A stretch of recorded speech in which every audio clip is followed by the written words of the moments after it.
You have now arrived at Stadium and Gale. The snap, the kick, it's been blocked again! Oh my! It's been blocked again!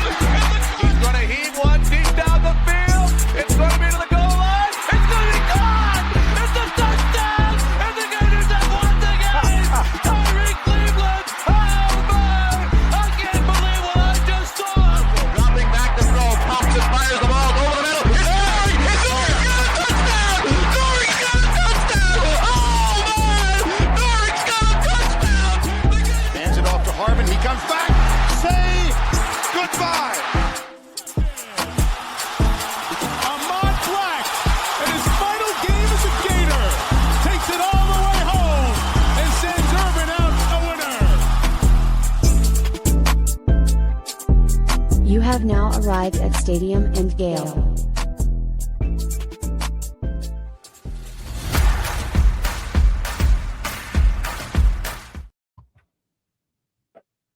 Boys and girls, ladies and gents, welcome to another episode of Stadium and Gale. It's your boy Corey. It's Dan. Your boy J Scott 25. What it do, y'all boys? Beautiful, rainy. Yeah, no Nick. No Nick. No Nick. Nick's at baseball. We gotta get a substitute teacher for Nick. Like whenever Nick's out, we gotta start having like tryouts in this place. Right. That's a good point. His spot is up. You know, Nick has been absent. He's a truant host this past 5-6 weeks. No, just to provide opportunity, man. There's some other, writers, podcasters out there. If they want to just get their shine on and talk some Gator football, whenever Nick's out, we can use some substitute teachers. We always had that one substitute teacher that missed a lot. Yeah, not substitute. That one teacher. Yeah, teacher that missed a lot, and he had this. He had a substitute teacher the whole year, man. Like that's Nick. Yeah, I had a substitute teacher for 3/4 of a year one time. I was like, well, this is inopportune pregnancy planning, but congratulations to them. This is 25, 30 years ago. I had the opposite. My freshman year, my math teacher was touching little girls. So, yeah. It's always one of them. Not funny, but we had something the whole year. Once a year, it's always somebody, male or female, both be tripping. Mm-hmm. Yeah, we had a teacher that slept with a student or three. Yeah, I had a Spanish teacher in high school. Oh my gosh, she was bad. And guess whose parent caught them? They were a Gator. I don't know, Jordan. Let's snitch. I'll snitch on you. Quincy Wilson. Whoa. Mama came and blew up the whole damn school when she saw the messages on the phone. I'm like, oh Lord, he done gave up the dread. Everybody had A's. Everybody was good. Hey, one of my cats I went to school with, he ended up going pro in baseball, but he married the teacher that we went to school with. Yeah, that's wicked. This show has gone off the rails early. Right? Early. This is how you start a podcast, baby. We rocking and rolling, right. man. Good All Lord. season mode. Oh man, how's y'all boys' weekend? Mine was pretty good, man. I didn't do too much. Was just vibing with the kids. What was it, Memorial Day? No, that was last week. No, that was last weekend. It's Yeah, just a regular weekend. Yeah. I wasn't doing much, man. I'm just chilling around the house, same as usual. Same old, man. Just football workouts, going out to some of these workouts with some of the kids that we got. It's melting hot out there, man. But it's 707 season, all of those shenanigans. So that's just going to be the vibe of the summer. 707 camps, etc. So just outside melting. Are they still as popular as they were a decade ago? They're more popular. 707 is absolutely insane. Jeez. I think brands spend more money in 707 season with no helmet, all the hype, the cameras, more exposure. I think that's a bigger for like the kids that have established recruiting and have some traction. Mm-hmm. Yeah, it's a time just to go get branding bread from Battle, Prime Energy, Adidas, like all of that. Got to tip your hats off to Battle though. They've been killing that game industry. Slow climb. Yeah, I'm about to say once they hopped in, they found their way. Battle. They went from making ankle braces to socks to back plates to mount. They got the whole shenanigans now. Now they Bro, when I first started, I would just pop up at camps, right? Lying about having credentials, just walking through, acting like you've been there, like you're supposed to be there. There's power in that. Just acting like you're supposed to be somewhere that you do not supposed to be at. But he handed me at that time. I got a white, and I still got it, dry fit hoodie, right? And this was every bit of 10 years ago, and they had no real brand, I would say, real estate in the game at that time. They were just giving away, like you say, merch and wristbands, gloves, etc.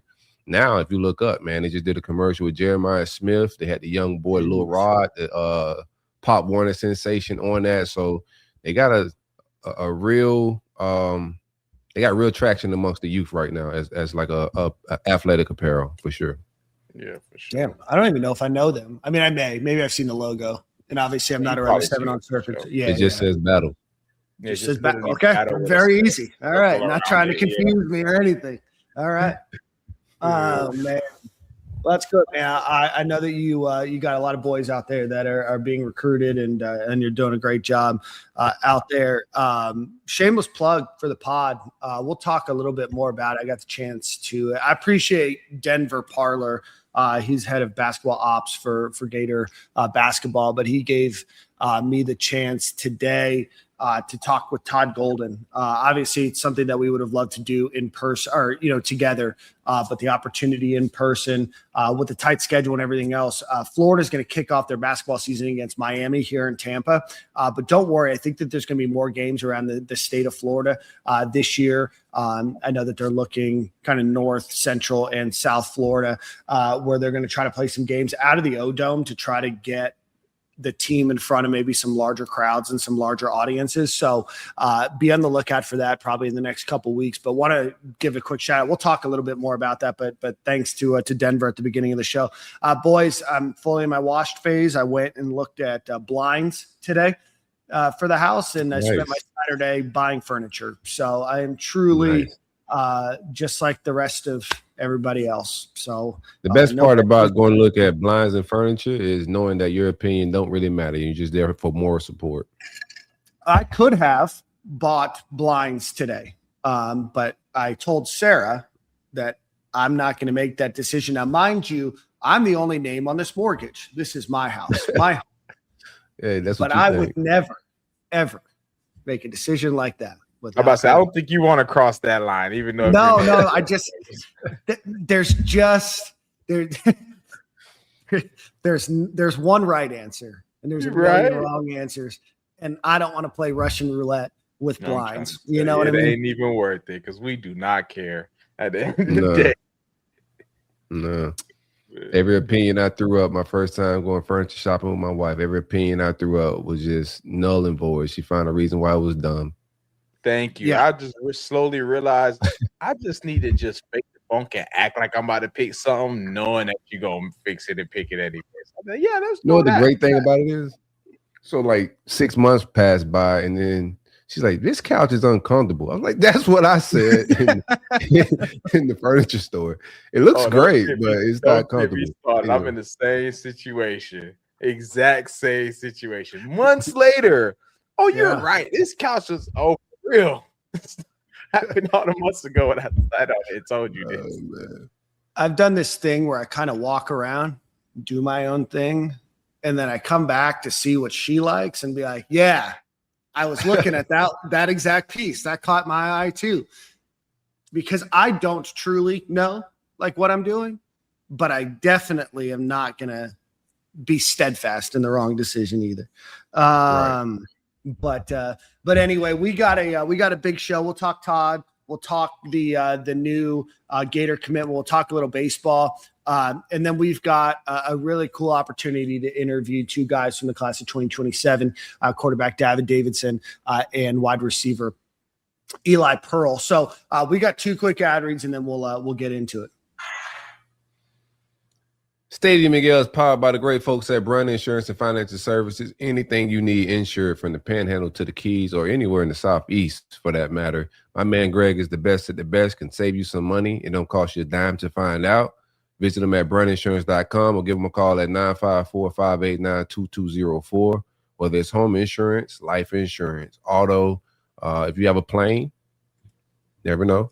If you have a plane, a RV, motorcycle, dirt bike, four-wheeler, if it has wheels, even a embroidery or a print cart, my man Greg can't insure it. Jordan's a testament to that. So 954-589-2204 or bruntinsurance.com for the best of the best. And shout out to Greg. He definitely insured the new warehouse we got as well. So he got his stamp on that as well. Greg doing his good, and he got it going on. Y'all holler at Greg, man. Yeah, holler at Greg. The company that is strangely enough, I'd never, like, you don't hear of most insurance companies, right? The homeowners insurance policy that I signed was with a company I never heard of, but it seemed like a great deal. And they're actually sponsoring the basketball tournament. I'm like, I've never heard of you before, like 2 months ago, and now you're like smack dab in my face. I guess the fastest growing insurance company in Florida. So Greg does them. But one time for our friends over at the Dykus Burke and Lewis Law Group, go visit them at dykusburkelaw.com. These are a group of attorneys that used to work for the insurance companies. Now they work on your behalf. Unfortunate news today. Today is the start of hurricane season, so this is a good number to keep in your phone. That's 727-258-0043, 727-258-0043. Again, that's a Dykus Burke and Lewis Law Group. The Gators were able to grab another commitment for the class of 2027. We'll touch on this before we get Eli and Davin on the show. They were able to secure a linebacker. I know, Corey, we talked last week a little bit about wanting to see what we do on the defensive side of the ball, and the Gators were able to grab Jabias Smith from Swainsboro, Georgia. I think that's how you pronounce his name. It looks like Jabois. Some more of maybe a French or Creole, but I'm not sure. So, but from Swainsboro, Georgia, 6'2", 205 pounds. He is ranked as a 90. He's ranked as 90 overall on Rivals, the 138th best player in the country, the number 11 linebacker in the country, and the number 13 player out of the state of Georgia. Guys, he looks like he's 29 years old and built like a linebacker that I want in my backfield. Yeah, that's how I like it.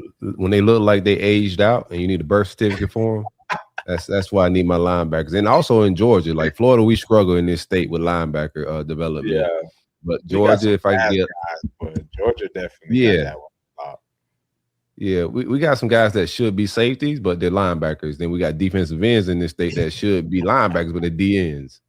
That's a serious problem, man. Tweeners. You couldn't have said it any better. That's exactly what we doing down here. That's for exactly sure.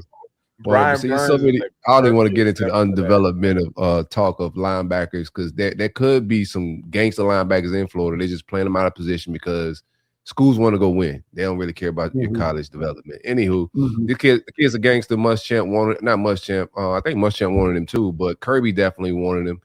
Snatching stuff out of Kirby's backyard is always a plus, but good grab for the defense, man. I think he fills into that room just as talented as the guys that's in it right now, as far as like coming out of high school. So yeah, just keep that momentum going. I like it. Yeah, no, he is the Gators, looks like 8th best player in this class. The Gators currently have the number 3, 91, 95, 113, 115, 130, 133, 138, 166 player in the country. So a large grouping of players in the top 200 in 12 out of their 17 commits, including the 2 guys that we're about to welcome onto the show, are in that group. So I don't think that the Gators are done. I think that they're obviously not done. I do think that you're going to probably see a few more commitments. The Gators were able to get some crystal balls or recruiting prediction machines this past weekend for Ellis McGaskin from Williamson High School in Mobile, Alabama, and then Zamar Tookus from Rochester, New York, from Brighton High School. There, he's a defensive lineman. So again, some names to look out for. The name Kennedy Jackson is still a name to look out for as well. So the Gators currently sit 8th in the country right now with what their class of 2027. And I guess with that, We got Eli and we got Davin waiting in the green room. So we'll welcome both of those guys in. You know both of them. Davin, 4-star quarterback out of Cardinal Mooney High School in Sarasota, and then Elias Pearl from Port Charlotte. Elias and Davin, how are you today? I'm doing good. How are you? Good, man. It's good to have you on, and welcome to Stadium and Gale. Thank you for having me. Absolutely, man. Davin, talk to us a little bit. Can y'all hear me? Yeah, we got you, brother. I'm trying to turn my camera on. No, you're good. You're good. I have the same issue every show. Y'all see me? Don't worry about it. No. We don't see you just yet. I can't see you just yet. Oh, Take your time, brother. We Davin, all right. We just kicking it, man. Ain't no big deal. When it pop up, it pop up. We're going to roll with it. Yeah, we're gonna roll. Yeah, we're no sweat. Davin, talk to us a little bit. I've been following your career for a long time now. Your quarterback coach is one of my best friends, but you went from a backup quarterback to transferring high schools to rising the recruiting rankings, all in the course of like 14 months, and then ultimately deciding your commitment to UF. Talk to us a little bit about that couple of months for you. Yeah, I mean, it's been a crazy journey. Like, if you were to tell me this freshman year, I wouldn't believe you. But really, just like super blessed to be in this position. Back in January, went to the opening in the Elite 11 regionals, and kind of just did what I had to do, and kind of took off from there. Got my name out there. Coming off a state championship and a pretty good junior season was a good start, but I think those two camps really elevated everything, and then went from 6 offers to 33 in about a month. So it was like point A to point B really, really fast. So my family and I had to do a lot of just like a lot of research, really, a lot of phone calls, a lot of Zoom calls, just trying to figure out where the best place was for me. And it was a lot more accelerated than most throughout this process. So I think it's all worked out how it should. it was loaded. I mean, yeah, that's really it. Like, so I got some family that live in Sarasota. I was telling them a little bit before we got on the show. My brother lives in Sarasota, like the Meadows area, with my grandmother. So okay, yeah, I'm kind of familiar with a little bit of the ball around there. I also played what was it, Manatee when I was in high school? I think like Bradenton or something like that. So I got a lot of respect for y'all boys' game, man. Y'all play some good football out there. But I just want to know, was Florida a school that's kind of been like a dream for you growing up? I know Central Florida, guy, you can either like Florida State or here, or you know how it goes. So just want to know if it was a Florida, ain't no pressure. Don't you gotta lie to me. It's okay. To be honest, it's like I've never really had a dream school. I've always loved Florida. I've always kept up with them. Like that was my choice out of the schools in Florida. So always grew up going to games and everything, and like in college football, video games that I'd be playing as the Florida Gators. So I would say it wasn't a dream school, but definitely a big fan. Yeah, 100%, man. Well, Speaking of just growing up in football, is there any particular quarterback that you liked as a kid? Like growing up, is there any quarterback now that you kind of model your game off of as like a template of what you would like your game to be? As a kid, I loved Trevor Lawrence and Cam Newton, CJ Stroud, and it's never really changed. Those are my. If you ask me who my favorite quarterback is, it's one of those three. So yeah, they've kind of stuck with me from childhood to now. But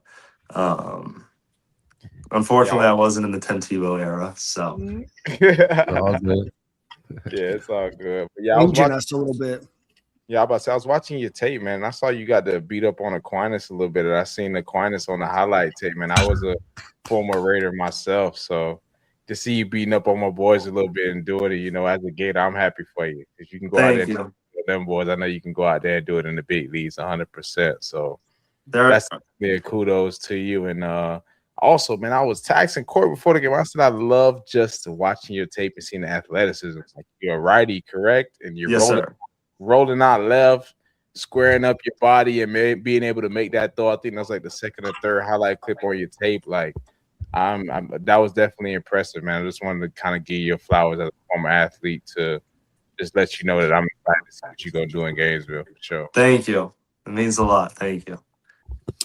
Well, Davin, talk to us a little bit about kind of what you've been focusing on, the last few years. I mean, you're tall, right? You're what, 6'6.5", 6'7"? 6'6". Oh, okay. All right. Thank God I didn't have to do the thing, So you're 6'6". You've kind of always had the physical tools, but I know that there was a lot of work with you on the development of those tools and the development and the speed of the game. Talk to us a little bit about that and kind of what you've been focused on the last few years. I mean, you led your team to a state championship your first year as a starting quarterback, which is incredible. I think just with how big I am, I'm gifted with a lot of natural abilities. But that also comes with like a lot of things to work around. Being this tall and like growing how much I have, I grew up kind of uncoordinated and all that. So I had to really grow into my body first. A lot of it came once that started to happen. But I think it's just like staying under control, keeping everything tight and in sync. That's been a big thing over the years, and really just like fundamentals. Like I come from a very big baseball background, and I played baseball my whole life. So throwing was always natural, and it was really just like the basics, fundamentals, making sure that's all in tune all the time. Your uncle was in the Major League Baseball player? My uncle and dad both played professional baseball, so a lot of baseball in the family. So that's a big choice for you, man. What kind of made you go football over baseball? I always grew up playing baseball. That was my first sport, and I played all the way up until last year. And I've always loved football, but it was like baseball. Say it again? It's more girls in the stands than football, man. That's why I chose football over baseball. It was really just like I love football. Like this is what I want to do. And baseball, like the last few years I played, kind of started to fall out of love with it. Just like didn't get the same excitement that I got with football and what I got with baseball earlier in my life. So like I wasn't planning on quitting. But my dad came in and he was like, "Are you sure you want to do this? Like, you don't have to, no pressure." And I was like, "Man, not really when I think about it. Like, I want to go all in on football and make sure that like I have no doubts, really. Like, it's what I want to do, so I don't want any limitations for that path that I'm going to take."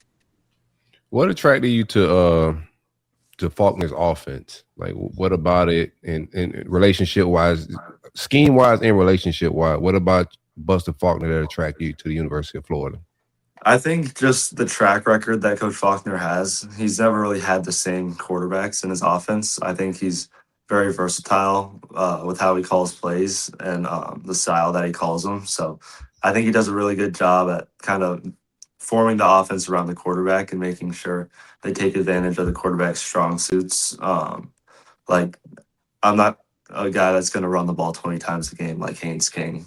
We're just not the same player. So the fact that he kind of just like molds the offense and the schemes to the quarterback is really intriguing. And then just the person he is, like, I know I'm going to be coached hard by him, but at the end of the day, I know that he loves me and he cares about me, which that's really important to me in this process. Is just like the NFL is the end goal. So I think Coach Faulkner, the way he coaches, he's not a demanding coach. So I think just in the long run, it's going to set me up the best for what I want to do in my life. What were you looking for when you were being recruited? Because like you said, you went from 6 offers to 33 offers over the course of 4 weeks. It seemed like every day you were announcing 2 or 3 new offers. What were you looking for out of a school? Obviously, there's comfort and fit with the coaches, but there's a lot of things that go into making that decision. What were some of the things that you were looking for? And then ultimately, why'd you pull the trigger, when you did? Yes. So going from 6 to 33, and then I worked it down to 8 to 1. There was a lot of stuff that went into eliminating schools, which kind of just like behind the scenes had to do. Like, do I really want to go live here, or is this somewhere that intrigues me? If the answer is no, then I'm not going to waste my time or their time. So I kind of just got down to my 8, and then it was Zoom calls, learning about the offense, learning about the academics, learning about the program as a whole. Phone calls, coaches, building the relationships every single day. And then the things that really went into like my decision was culture, not only in the football program, but in the whole community. Like football is not forever. So I want to have like alumni and boosters that I built relationships with to lean back on after football's over. Like it's, for me, a lot of stuff goes past football, just knowing that it doesn't last forever. So I want to make sure school has great culture on and off the field. I like culture within the football program and other sports as well, how they support each other. I think that can go a long way. And then really just like, do I trust the people that are coaching me, and do they trust me? That kind of goes into the relationship aspect, but just like really reading coaches on these visits and talking to players. Talking to players is a big part because players aren't going to lie to you. So kind of just getting the real from them. That helped a lot. And then really just like, do I feel like I'm at home here? I think as an 18-year-old kid moving away from their family for the first time, feeling safe and comfortable in a place is really important if you want to be the best version of yourself every day and pour everything you can into your team and academics. So I really felt that at Florida. And it feels like home more and more every time I go. So I have no doubt that I'm in the right spot. I love that. Well, speaking of relationships, we're going to bring back on your buddy and a guy that we Gator fans probably expect to see a lot of touchdowns between the two of you. Eli Pearl. Eli, man, it's a pleasure to have you on. I know that you're having some technical difficulties there, but glad to have you, brother. On the show, you guys have known each other for a while, if I'm not mistaken, right? Yes, sir. Yeah. Yes, sir.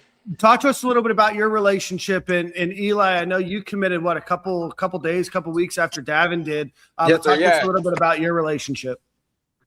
Eli's my guy. I mean, just like throwing, like at training sessions and stuff. And then I'm good friends with his quarterback at his high school, Logan. So kind of met through him. And then, I mean, like he's just a kid I want to be around all the time. Yeah. And once we started both kind of blowing up, like I had to make sure we were teaming up in college. But yeah, that's really it. Like just got introduced to each other through one of our good friends and kind of just kept building the relationship. And here we are today going to the same college and getting ready to light it up. What's your journey been like, Elias? Like how fast did you ascend? What's your recruiting process, development process? What's it been like so far? Going now? Well, it started off slow. Going into my junior year, I only had 3 offers. And then after that, Rivals Miami camp, I bumped that up to like 25, 26. So it's been great so far, though. You know, after committing, I don't have to worry about so much stuff, you know, just chill now, knowing that I have a home. Geez, you must have been out there bombing them boys up. What you was out there doing at the Rivals camp? I had to say the statement. You know, I already know how it go, man. You go down south, you got to represent, man. All of Florida got some dogs. And it was a 3-hour drive, too. My mom ain't drive that far for nothing. I had to do something. Waste mama gas, boy. Sure. So you guys both committed to a school with a brand new coaching staff. Talk to us a little bit about Elias, we'll start with you. Talk to us a little bit about Marcus Davis and how he recruited you, Buster Faulkner, and then ultimately John Sumrall. Yeah, Marcus Davis. So junior day, you know, he came up to me. He told me about how he does his process, how slow it is. Well, like how he takes his time with it. Not slow. He just takes his time with his process, you know. And like the next week, he was at my school evaluating me, just watching me run routes and stuff. And then a week after that, he called me, gave me that offer. You know, did you know right away? What'd you say? Did you know right away? He was nah, I was like surprised when he offered me for real, because like it was like a while. It was like it built up, so you know, it surprised me. What made you pull the trigger on Florida? What made me, you know, I just followed my heart. My heart just told me it was right. So you know, Florida was my dream school growing up. I used to travel up to Gainesville every week. My sister graduated from there. You know, I have a great relationship with the staff. And when they were recruiting me, they made me feel like a number one priority, and that just like meant a lot to me to be a number one priority to my dream school. Right. So what's one of the first things you looking forward to do? Either one of y'all can answer. This is a free range one, but what's one of the first things you're looking forward to do when y'all get on campus, man, around summertime? Around summertime? Yeah. I mean, I'm just giving you insight. Are you guys early enrolling, both of you? Yes, sir. Yeah. Yes, sir. All right, cool. So it'll be cold. So I've been in y'all shoes before. The first year on campus at Florida, I was that guy. I'm from Florida too, just like y'all. I'm from South Florida though. When I first got up on campus, I'm gonna let y'all answer first, and I'm gonna tell y'all what I did my first week. What we doing, Davin? I think we're in the facility every day. Yeah, I say we putting in some work. Yes. Davin, focus, man. Right, yeah, man. Davin, focus, Putting in bro. that work, getting straight to it. It'll be wintertime, so the short skirts will be put away, man. So y'all should better stay focused, bro. The best piece of advice I get you: the harder you ball, the easier it get. And what you want, the easier it get. That's up to you. And now QB1 is focused, man. He's not like you focus on ball and everything else coming to play, boys. Just keeping it real. What was the first thing you did when you got on campus? I made a bad choice, brother. I can't lie. But I'm here now to let you know to not do that. You know what I'm saying? I want to watch the Gators climb to the top. I want to see y'all boys in the CFP and doing things that I couldn't do. At my time that we made it to the SEC championship, got belt, and that was it. Because that was the results that we was putting in as a team. You know, we was halfway in and halfway out. But I think you guys have a great coach that is setting the foundation from the top, man. He's letting y'all know the expectation. He's only bringing in guys that has a certain standard, which I think both of y'all meet that standard. And as long as y'all follow behind him and the rest of the boys that's already on board, bro, I think y'all boys gonna be straight. I can tell both of y'all got a good head on y'all shoulders and y'all ready to work. Y'all ready to be plays in the swamp. I mean, that's one thing I say was my best thing about going to the swamp. I could not wait to score my first touchdown in the swamp. Yeah. Like, cause for me, I never, like, y'all boys grew up close to Florida. So my first game as a Gator was in that thing. I was a player. I never got to go to a game as it, but I watch it on TV. You know, you see all the hype. So one of my biggest things, I just want to score a touchdown and hear the stands go crazy, you know? Yeah. So that was one of my biggest things when it was me coming up on campus, like even doing like the little scrimmages and stuff. I'm like, man, I'm trying to envision me taking one to the crib and the crowd going crazy. They didn't even know crowd. I'm going crazy on the scrimmage. You feel me? So I just want that to be the same for y'all, man. And I know y'all boys got that in y'all, man. Y'all boys love ball. I can tell just by the way y'all talking, man. And I love to hear it. Yes, sir. It's a lot of buzz, man. Go ahead. Hold on, it's a lot of buzz around like just recruiting and what's going on for a program that's been down a little bit right now. But you know, it's John Sumrall got it. You know, doing what it's supposed to do in the recruiting, and we recruited well, even with Billy Napier. But it's a different tune right now, and I like the clip of like offensive linemen and the type of guys that we're bringing in. What y'all got cooking, man? Y'all recruiting for us? Of course. Yeah. He said, of course. You know, we got to. I got to know building this class. Oh, for sure. It's not stopping. I don't think it stops until signing day. Yeah, it don't stop. Top 5. Y'all got some surprises on the way? Got something cooking. I think there's a few out there getting ready. Yeah, I hope so. I got faith in y'all boys that y'all boys gonna do it right, man. You gotta build the class up right. That's gonna be your band of brothers. I know transfer portal making it a little sticky these days, but for the most part, that's your band of brothers that you're gonna always rock out with. Yes, sir.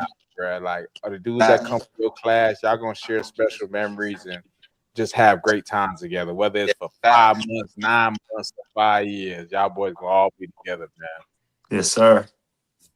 Now, Elias, are you a receiver? Like you true to the core? You're a trash talker? Like what type of receiver are you? Yeah, I'm an athlete. I do it all. So do it all. I'm an athlete. Who you like? I'm gonna make a play. Well, just get on the rock. He said you get on the rock in space. That's what he tells you. That's all you need. What is there a receiver you model your game after? Like who you like growing up? I would say, well, growing up, OBJ for sure. OBJ, just the way his hands and what he does with the ball in his hands, just saucy with it. Knows how to make people miss, get yak. That's my type of receiver. Yeah. Did they compare you to Eric Singletary or Eric Singleton at all? No, they compare me to VB. Okay. Vernell, yes, sir. Yeah. Was that part of your decision too? The opportunity to kind of learn under VB3 and Dallas Wilson? Yeah, definitely. I'm just looking forward to get knowledge from them. Just work with them. It's gonna be a great experience. Yeah, I see Grady, your agent, man. I played with my boy Grady when he was at Florida with me. Oh, for real? Yeah. That's what's up. Josh Grady, my boy, man. Tell him I said what's up if you ever talk. I got you. Small Awesome. world. What are you guys listening to? What kind of music you guys listen to? What's bumping in the locker room? Young boy. Yeah, young boy. Everybody knew listen to that Young Boy, man. Boys love that young boy. I got a rule He's in the my greatest house. of all I time. can't play Young Boy before Stamp. lunch, man. Like it's just too much energy. Before lunchtime, I can't hear no Young Boy. I need No house lunch, rule, bro. no young boy before 12. No, not before lunch, bro. Like it just throws everything off. Those energy in the house be off, man. Young boy turn you up now. You gotta watch out. What you doing. Yeah. Nah, he has all genres. He has all genres. It's an energy thing. You guys working out together this offseason? We got to. Yeah. We got I to think plan a up few something. times over the summer. How far are y'all away from each other? Like 30 minutes or so, maybe? Yeah, about like 30 Yeah, minutes. 30. Yeah, I figured so. Yeah, we're gonna see each other this weekend though Yes. for our OV. Okay. Oh, y'all boys. Yeah. gonna go up there. Same date. Who You y'all guys got a host? big weekend? I'm sure they don't know till they get up there. I Yeah. haven't I don't seen know the yet. players list yet for who's going to be up there. So I think the host will come after maybe. I don't know. Yeah. Yeah, I'm sure they're gonna Shamel show y'all a Jones good time and regardless. VB3. That's my guess. Yeah, that sounds about right. It's normally by position, right, Jordan? Yeah, it's go by position. You're gonna pair you up with your position, whether it's the top tier guy. It's just depend on who's available, honestly. Yeah. That sounds like a good weekend. You guys going up what, Friday through Sunday? No, Thursday to Saturday, right? Yeah. Yes. Thursday to Saturday. Yes, sir. What, Yeah, them, What do they- them inner city boys, man, they getting up there early. They ain't playing. Good. what do they have planned? Do you guys know what the OV looks like? No, we haven't got our itinerary yet. Slack. Yeah, it'll be a whole lot of campus touring, which I'm sure y'all have all seen. Yeah. Sure, they probably take y'all to Spurrier's now as a restaurant. Before it used to be Ballyhoo's when Yeah. I was playing, but they're gonna take you to Spurrier's, have you a good dinner, take you around campus, have you pitch up there in the swamp and all that. I don't want to spoil it too much. I don't want to spoil You did a little bit. Yeah, just a little bit. You guys are going to take photos and all that stuff. What's your favorite uniform combo? That's a hard question. Oh, I wanted to go black, white, black, but I'm going That's nuts. I'm going orange, blue, orange. Okay. That's old fashioned Florida right there. yeah. I like the all black. I'm not gonna All lie. I like black? black. That all black dude. Yeah, all black is murder All black. season. Nice. Beautiful outfit. Facts. Well, we appreciate all you. the unis are tough. Yeah, Yes, all the you can't go wrong. The all white, my all time favorite. Yeah, all white. White helmets and everything. Yeah, that's Icy whites. it. You guys got any more questions before we let these guys go? Nah, man. Y'all enjoy y'all official visit. Enjoy the process. Summer's gonna fly by. Most importantly, all this football stuff is gonna be fun. But it's your senior year of high school. Soak in the moments, man, because it's all gonna fly by. College gonna fly by as well, man. So enjoy the process. Take in every single moment, man. Be a kid, be a student of high school, and focus on that, man. Yeah. Yes, sir. And best of luck, guys, to you guys. We appreciate you for joining the show tonight. Davin, before you leave, talk to us a little bit about your Elite 11 experience out there in California. Oh yeah. It was probably the greatest experience I've ever had. Just the bond and brotherhood that we built was a really cool thing to get to do. And then just like all the opportunities out there that whole staff brought in, and just learning from all of them was awesome. I personally did not represent myself well. Had a horrible weekend throwing, but I'm just blessed to be in that 20 to even start with. So it was What coaches a were great out there weekend. with you? Say it again. Which coaches were out there with you? It was Jordan Palmer, Coach Reed Sinnott, Devin Gardner, Quincy Avery, Coach McAvoy. Okay, it's a good one. Coach Brian Sump, of course, running Okay. it. Goodness, there were a ton of coaches. I can't think of them all off the top of my mind. Well, I know despite what you're saying that you had a good weekend, regardless, you're going to have hot and cold days, but obviously an incredible experience for you. Congratulations for obviously making it and for the accomplishment that both of you guys have going into your senior year of high school. But like Corey said, enjoy it, and then we'll see you in Gainesville in the fall, and then we'll definitely see you in the spring. Yes, sir. Appreciate y'all. Thank you for having us. Thanks. sir. Go Gators. Yes, sir. Go Gators, Gators. brother. Y'all have a great day. You too. buddy. Appreciate Davin and Elias for joining the program. Let's get a quick ad read, and then we'll get on with the show. One time firm friends over at Game Time Sidekicks. I'm doing the baseball cup today. We are currently losing 2-0, which is just It's all it's just It's not Nick's good. fault. Nick has a lot to We should talk about this talk about coaching next wise, week man. if this Gotta result blame stays the Nick, same. bro. So losing 2-0 right now, but that's not what's important. What's important is that you get one of these really cool cups from Game Time Sidekicks. Use promo code Stadium15 and get you 15% off of your order, any order that you guys have. Sure. You can use it an unlimited amount of time. So go visit go visit GameTimeSidekicks.com. Use promo code Stadium15. Let them know that Stadium and Gale sent you, and get one of these cool cups. Going to keep your hot drinks hot and your cold drinks cold. All right, boys, let's talk a little bit about Todd Golden. So I had the chance, like I said, to sit down with him earlier today. He's jazzed up, man. I'll be honest with you. I left the interview a little worried after this season. That might Did be you ask him about run. my future pictures? You know what? I did ask him what music he was listening to. Not a lot of future anymore. Country music. He's a country music guy now. Changed his life. He changed. I did. would stop listening to Future too if I was him. Yeah. He said that he listens to Zach Top and John Party, Morgan Wallen. More So Lil he's a Baby? changed man. That's what Yeah, I said. okay. I was like, man, I thought you were going to drop a Lil Baby mixtape that I hadn't heard.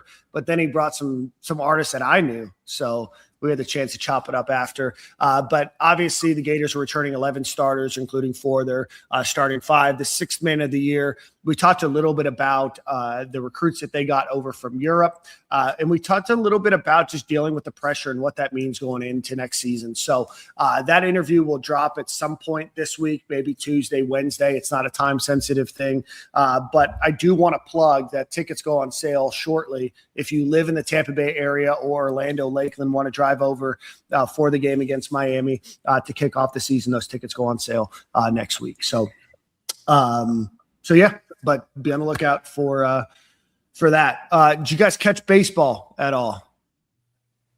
No, sir. Yeah. Okay. Update your boy, man. What you got? What we got?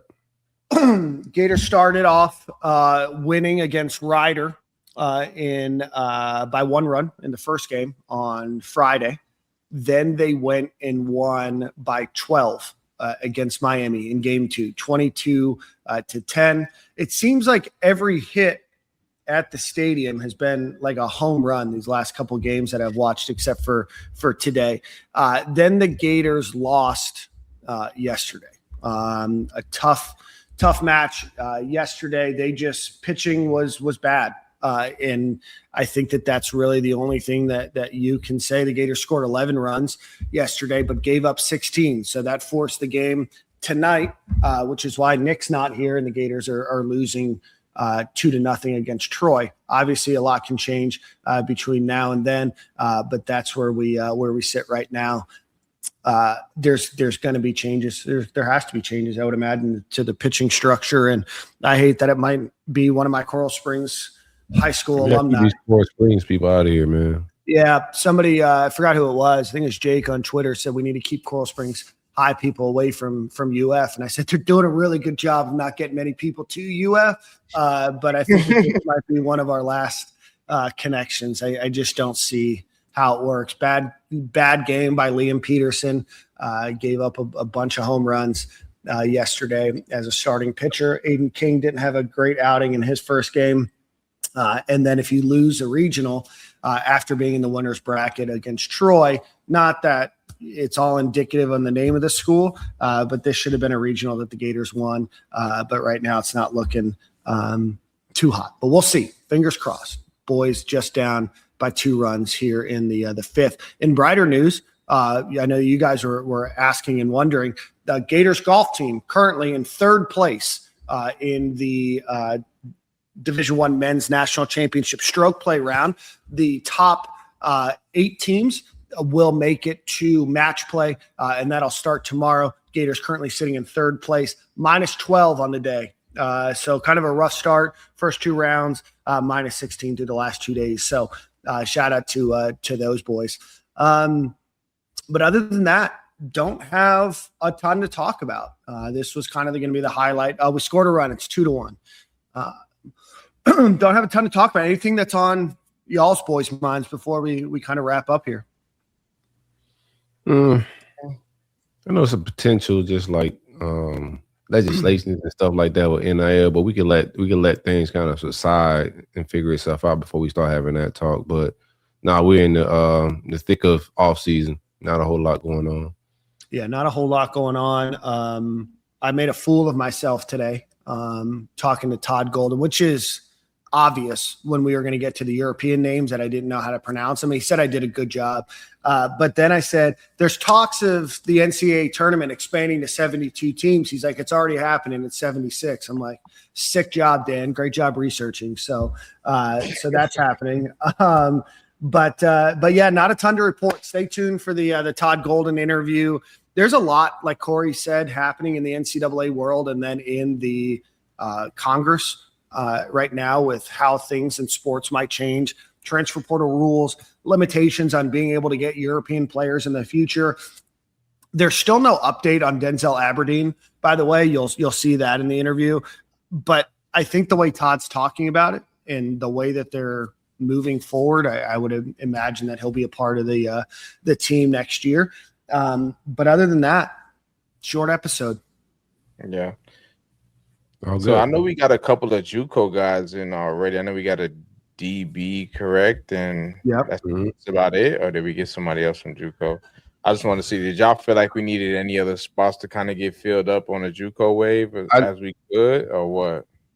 I think it's like somewhat interesting, right? Now that you say that, right? I think the quarterback that went to, I'm forgetting his name right now. He's from Miami, but that went to North Carolina, ended up getting out of his scholarship. Yeah, I'm forgetting his name right now. Played high school with my little brother Dickinson. Right.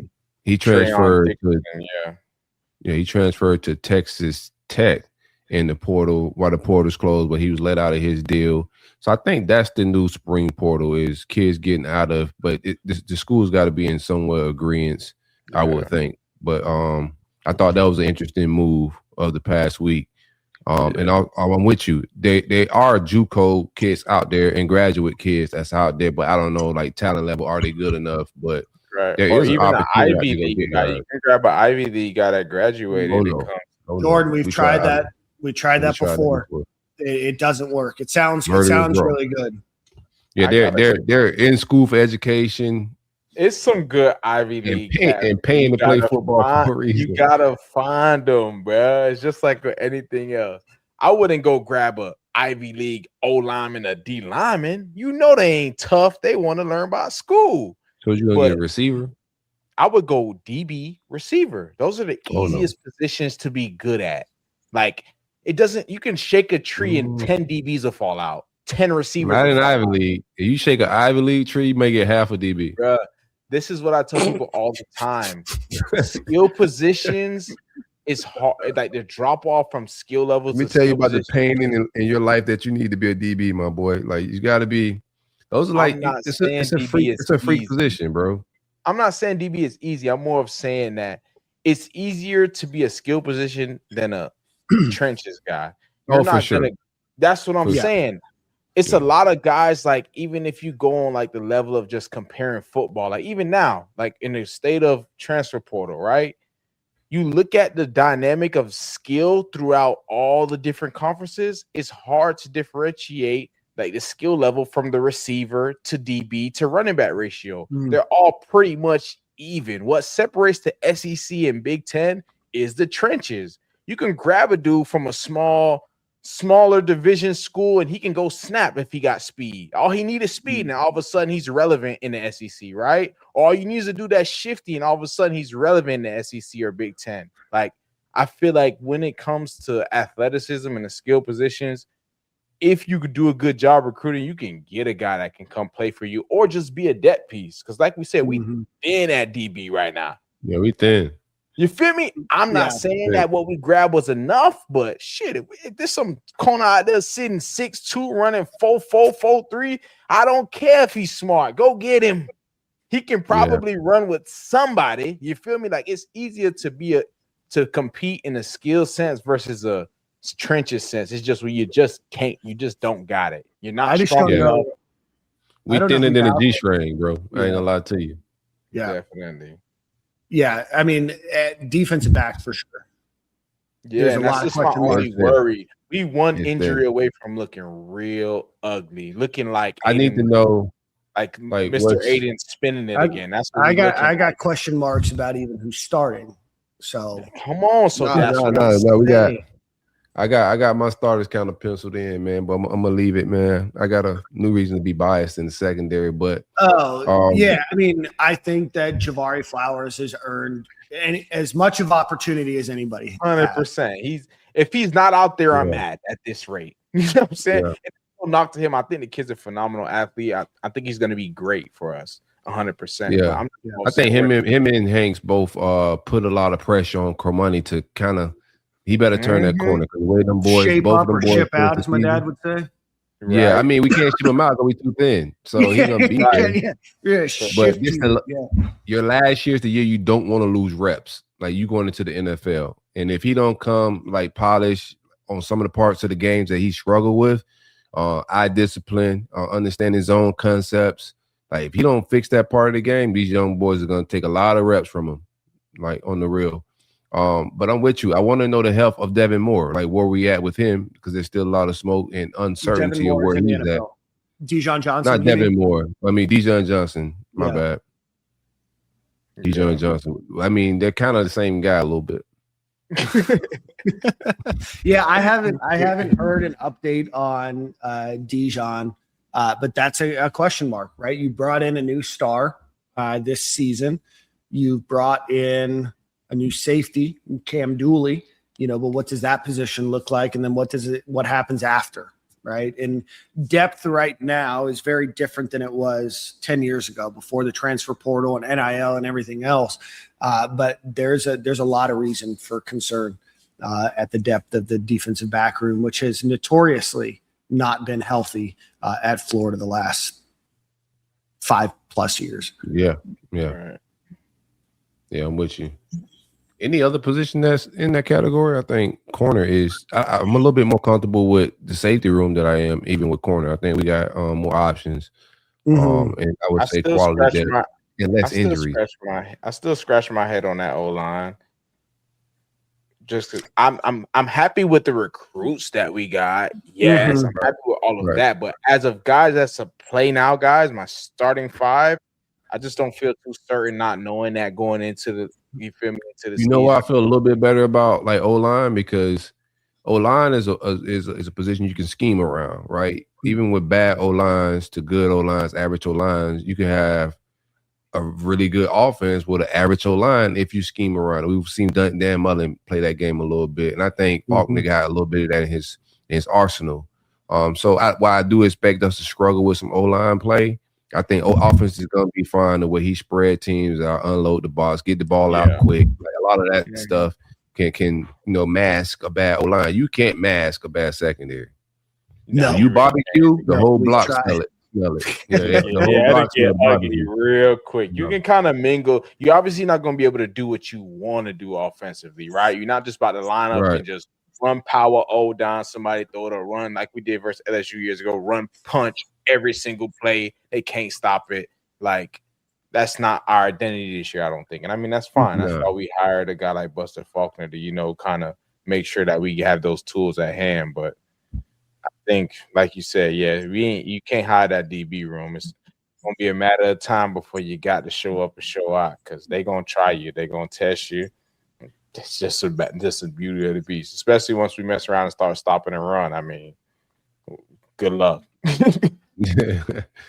Jordan, I was able to look it up. The Gators did get one JUCO player, Elijah Owens. He is the 88th overall JUCO player, the number 8 safety. He's a 3-star. And then they did get the tight end that came over from Jacksonville University. That was a basketball player, Jalen Jordan. Now, when you ask me the positions that I have no idea, the biggest question mark I have is tight end. I just don't know how they're going to use the position. I just don't know what the talent in that room looks like. I mean, it could surprise, but I have zero expectations of the tight end room this year. I'm about to say, I don't even know how they will be being used. I guess maybe that's part of me just wanting to see more receivers on the field. I don't even want to see them being used. No disrespect to any of them boys on the roster. Barry 12 personnel, man. Man, I hope that's only in short yardage situations. I think I heard John Sumrall say that you're not going to see a lot of 12 personnel. And I don't know if that's schematically because of the way that they are, or if that's just the way that the offense is. But you've got too many players. I mean, you can name probably 6 wide receivers that deserve playing time. And obviously you've got your big 3 at the top there, but you probably have 6, 7 guys that deserve, the opportunity to be on the field. And I would like to see those guys on the field more than try to make something work at the tight end. Yeah, I think that's definitely you guys got your eye on anybody that you think can make that. Summertime is always notorious for a guy just post spring, between spring and fall, a guy that didn't absolutely kill spring, but could elevate a little bit between now and fall camp. You have anybody in mind that you would think could make that jump? That's a good question. Me as a running back, I would hope and love to see my boy Byron Lewis climb his way up the leaderboard. It's just watching him, because we in the transfer portal world now. Anybody that was in that man's shoes over this past season would have left the University of Florida. You're literally listed as, if not last, second to last on the depth chart behind a guy who's not even on scholarship. And that's him just putting faith and trust in himself and that he knows he can play and be at this level and play at this level really well. So I'm hoping for him as my little dark horse to, obviously not talking crazy. You're not going to play over Jaden Ball. That's 100%. But can you be a spell guy? Can you find a way to get on the field, whether that's special teams, returning kicks, returning punts, maybe get a carry here and there once you earned your rights on special teams? So that's just kind of my dark horse guy that I'm rooting for and hoping to, come through training camp and make a name for itself. I mean, it's just tough, bro. I mean, you got to tip your hat off to somebody like that who's locking in and really bought into the logo more than people say they are these days. Yeah, room's gonna be fascinating to watch. Go ahead. I'm gonna go TJ Dice. I want to see one of the young tackles. There was a lot of smoke about him last year in camp time, like fall camp.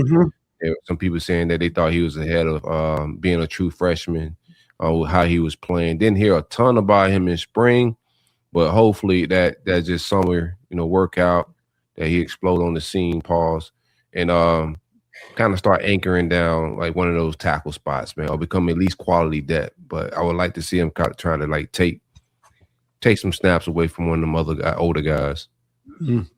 Especially with Westfall being dealing with injuries, right? Because we haven't recruited terrible at O-line. Like Westfall and TJ Dice were both good prospects that just been battling injury bug a little bit.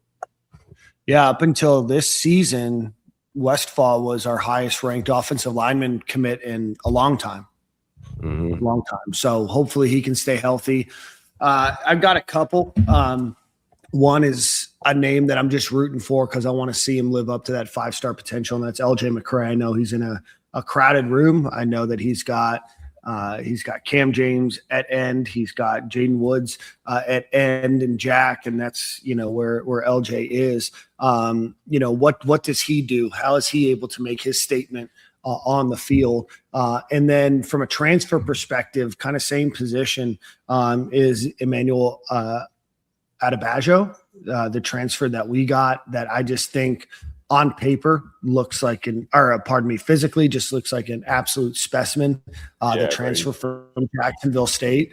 And he was a guy that was being recruited by Texas Tech, a bunch of the big schools out there as well. And I know that he came in to show out. So if they can create a push, and if they can get to the quarterback and they can limit the amount of time a quarterback has in the pocket, then maybe some of the questions that we have about the defensive back room can be a little bit subsided. But I'd like to get back to a defense, that can get after the offense and make some sacks, force some hurries, play like that Texas game last season, where you can just really impact the quarterback and force them into turnovers or force them into bad decisions. But I think that those two guys are guys that I'd really like to see, this year. But LJ, it's time for LJ to make his mark at the University of Florida. 100%. I heard somebody tell me the other day, man, I was in one of the spaces and they said LJ McCray about to have a Carlos Dunlap season. And I said, from your mouth to God's ears, my boy. That would be incredible. That would be outstanding. I'm not That's expecting what picks a bad secondary, though. Like we was talking about nothing. There is something that picks a bad secondary, and that's an elite pass rush off the edge. Mm-hmm. That's a fact. Trying to think. I'm looking through here to see if there's anybody else. Tez has been here. He good ones we just did on the fly. I ain't gonna lie. I think so. Yeah. Tez brought up Luke Harpering, the transfer from Georgia Tech. Probably your starting tight end, him and Amir Jackson, I would imagine, or your 1-2 punch there.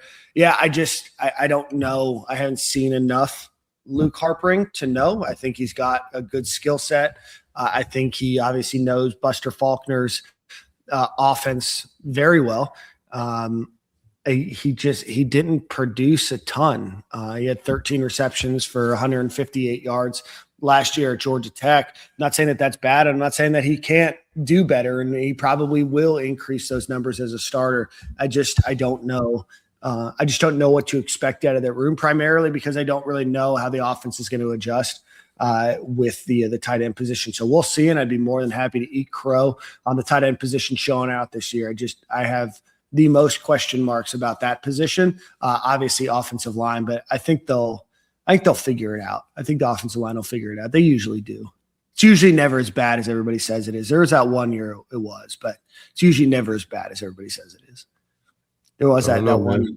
There's a couple years. I get it could be. Elias said it's good, so it's not. We normally don't say it's bad. Like last year, we said we had a bunch of returning starts. Yeah, it wasn't good. It wasn't good. Oh man, we had multiple players drafted. Multiple players drafted. Multiple players on NFL rosters. It was still cheeks.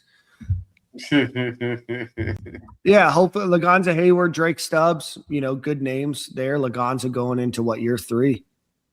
I got a lot of faith in Lagonza Hayward. I think he's gonna be fine.